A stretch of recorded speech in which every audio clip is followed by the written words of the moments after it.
भारत की अर्थव्यवस्था को लेकर, इकोनॉमी को लेकर एक बहुत ही अच्छी खबर है। दुनिया की चौथी सबसे बड़ी इकोनॉमी बन गया है भारत। यह है कि भारत ने जापान जैसे देश को भी अब पीछे छोड़ दिया है और ये भारत के लिए, हर भारतवासी के लिए गर्व करने वाली बात है। बहुत बड़ी खबर है। इंडिया हमारे पड़ोस में, जो कि कुछ वक्त पहले एक सर्वाइवल की जंग में चला गया था, एग्जिस्टेंशियल थ्रेट फेस कर रहा था, प्रेसिडेंट ट्रंप की तरफ से 50% टैरिफ के बाद भारत ने एक ऐतिहासिक उपलब्धि हासिल करते हुए जापान को पीछे छोड़कर दुनिया की चौथी सबसे बड़ी अर्थव्यवस्था का स्थान हासिल कर लिया है। सरकार की माने तो भारत की अर्थव्यवस्था का आकार अब 4.18 ट्रिलियन अमेरिकी डॉलर हो गया।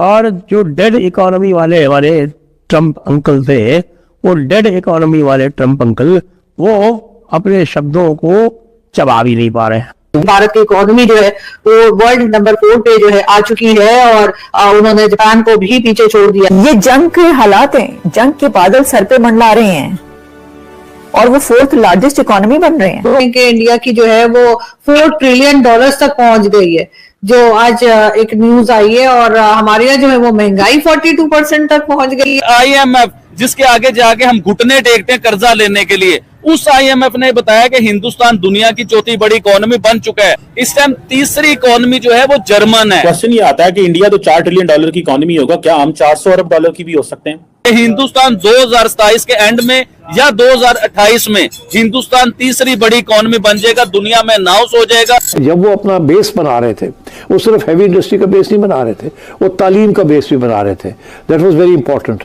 पॉपुलेशन ग्रोथ का बेस बना रहे थे, विमेन्स एम्पावरमेंट का बना रहे थे, सेक्युलरिज्म का बेस बना रहे थे। याद है उन शब्दों का जिन्होंने कहा था कि India and Russia can take their dead economy down together. अब इंडिया और रशिया जो है वो भाई साहब FTA के मूड में है। इस मुल्क के असल माशी इशारिये करोड़ों की शक्ल में, करोड़ों की तादाद में सड़कों, बाजारों, गलियों में भूख, बेरोजगारी के कोयलों पे रेंग रहे हैं। इंडिया दुनिया की फार्मेसी बन चुका है। 40% जेनरिक ड्रग्स जो अमेरिका में आती है वो मेड इन इंडिया होती है। उन्होंने पहले 20-30 साल जो है वो अपने पांव पे खड़े होने में लगा दिए, जिसकी वजह से उनकी रेट ऑफ ग्रोथ जो था वो स्लो।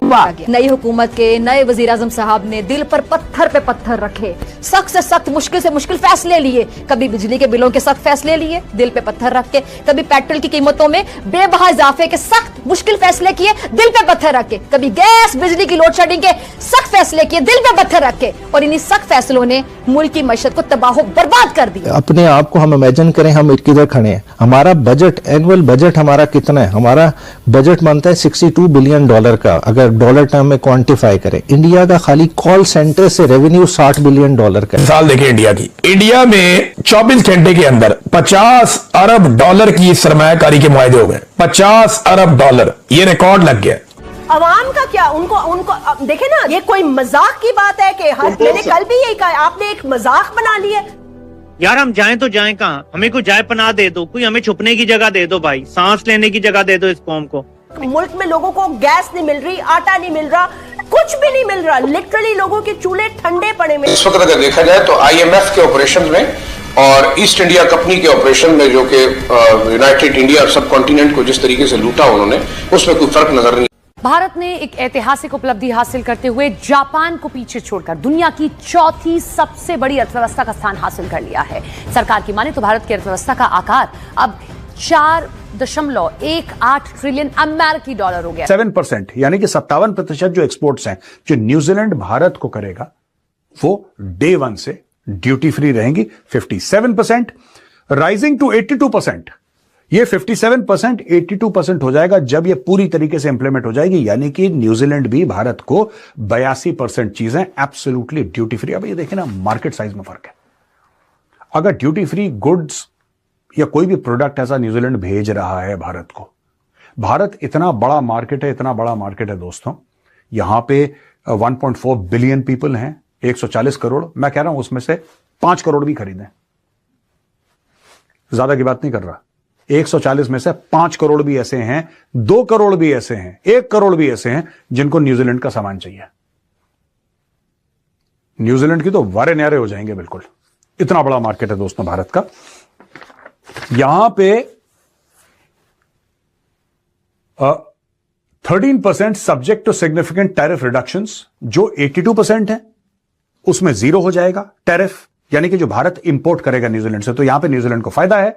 और जो बाकी 13% है उसमें सिग्निफिकेंट टैरिफ रिडक्शन, अगर कहीं 20% टैरिफ है तो बहुत कम हो जाएगा, कहीं 30-40%, जो भी परसेंट टैरिफ लगा रखा है भारत ने वो बहुत कम हो जाएगा। तो ऐसे धीरे धीरे धीरे धीरे धीरे वो कम हो जाएगा।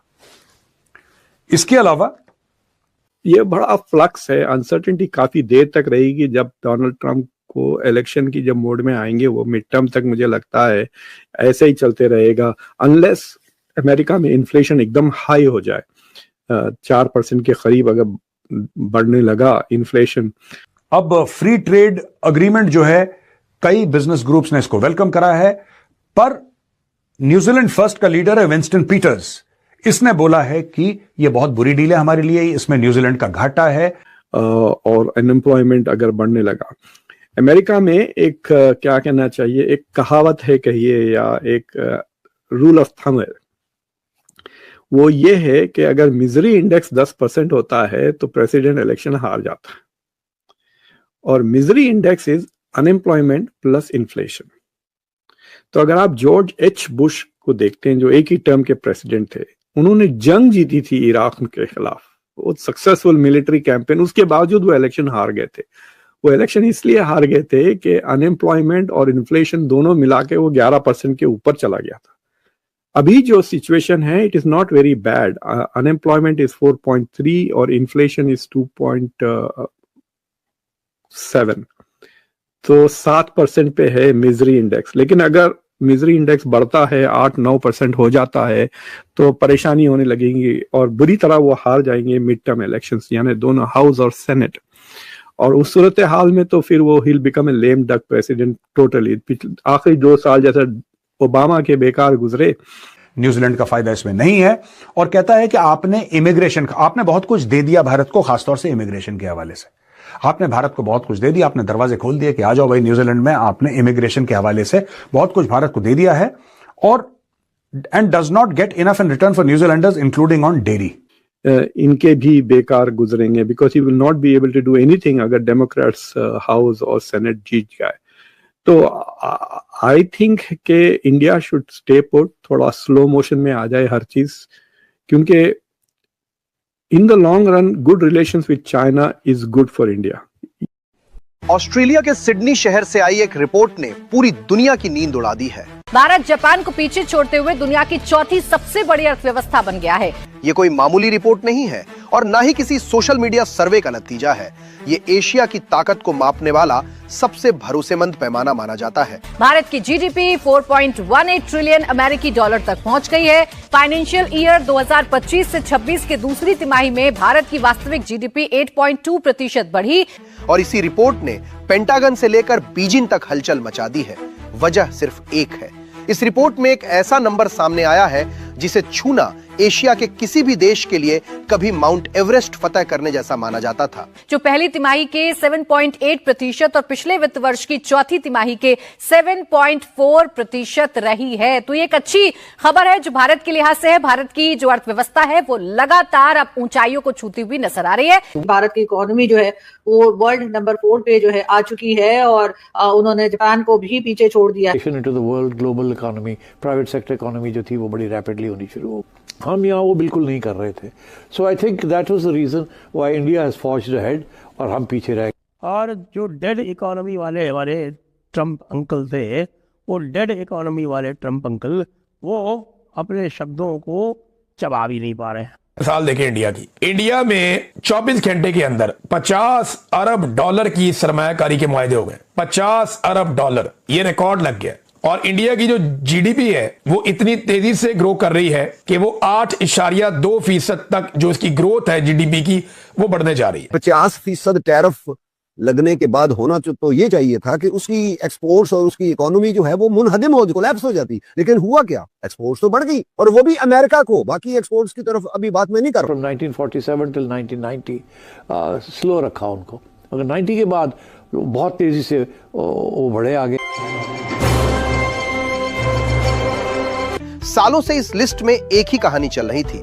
पहले नंबर पर अमेरिका, दूसरे नंबर पर चीन और फिर बहुत दूर तीसरे नंबर के लिए खींचतान। भारत को हमेशा एक शब्द में समेट दिया जाता था, मिडिल पावर। मतलब उभर रहे हो, कोशिश कर रहे हो, लेकिन फैसले लेने वाली कुर्सी तुम्हारी नहीं है। लेकिन 2025 में यह कहानी पूरी तरह बदल गई। इस बार रिपोर्ट ने भारत के नाम के आगे से मिडिल पावर का ठप्पा हटा दिया है। वीडियो को यहाँ तक देखने के लिए आपका बहुत बहुत धन्यवाद। भारत सरकार ने अब यह घोषणा कर दी है कि भारत ऑफिशियली अब दुनिया की चौथी सबसे बड़ी अर्थव्यवस्था है। आपको ज्ञात होगा मित्रों, 2025 की प्रथम तिमाही में यह घोषणा की गई थी IMF द्वारा कि भारत चौथी अर्थव्यवस्था बन चुका है, परंतु इसको प्रमाणित करने के लिए हमें एक साल का आर्थिक आंकड़ा जांचना होता है। तो इस सब की जांच में काफी समय लगता है, क्योंकि आपको पता है कि अर्थव्यवस्था में जो आंकड़े होते हैं वो बहुत ज्यादा बड़े होते हैं और इनका आकलन करना व इनका स्पष्ट डाटा बनाना बहुत मुश्किल होता है। इसलिए अब जबकि वर्ष 2024-25 के आर्थिक आंकड़ों और विकास दर का समेकित मूल्यांकन कर लिया गया है, अब भारत सरकार ने यह घोषणा कर दी है कि भारत अब 4.23 ट्रिलियन डॉलर के साथ जापान को पछाड़ करके दुनिया की चौथी सबसे बड़ी अर्थव्यवस्था बन चुका है। आपको बता दें, जापान 4.18 ट्रिलियन डॉलर की अर्थव्यवस्था है। यह भारत की सालाना GDP है, यानी कि 4.23 ट्रिलियन डॉलर पिछली साल भारत ने अपनी अर्थव्यवस्था में जोड़े, जो कि